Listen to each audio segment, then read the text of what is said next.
This is something I don't often talk about on the tours. This is kind of neat. So Cassious Clay wasn't in the U.S. for very long when the Civil War started. Basically, he was given the position as ambassador to Russia, and then all of a sudden the Civil War broke out. Cassious was in Washington, D.C., and the whole city is freaking out because Virginia is just just a few miles away.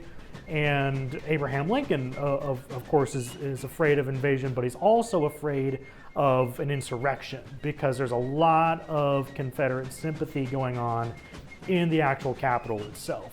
Unluckily for the Unionists, there's barely any Union troops in the actual city because at that time the U.S. Army was all basically bound to different states, and D.C. didn't really have its own army, so there weren't really many soldiers in the actual capital when the Civil War first started. Cassius went to the Secretary of War and said, "My name's Cassius Clay, I've got some experience in the Mexican War, what can I do to help?" And basically he forms basically like a militia, and it's all just volunteer guys, and Cassius Clay posts them in different locations. This is the photograph of them, their only photograph, standing outside of the White House, guarding the White House. They also guarded some shipping docks and just kind of stationed around the city to just kind of make people feel better. But it's really funny to see the photos of these men because they're literally standing with overcoats and top hats. They're not soldiers, these are shopkeepers,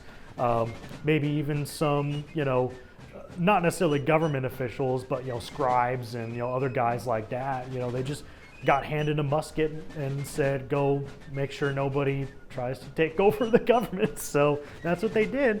But it was such a great thing because everybody got really sort of inspired by it. They were like, look at these men who will literally put down whatever they're doing to defend the federal government, and somebody actually made a song about it. It's called Dixie Unionized. It's another kind of neat story that often gets kind of glossed over because nothing actually happened, the Capitol didn't get invaded, really, but it makes you wonder. I think the biggest thing is if there weren't the Washington Guards around, there very easily could have been a mob of Confederate sympathizers form, and they might have tried to break into government buildings and kidnap Lincoln or something like that. So that really, just having a couple guys with muskets standing around made people be like, maybe I'll stay home.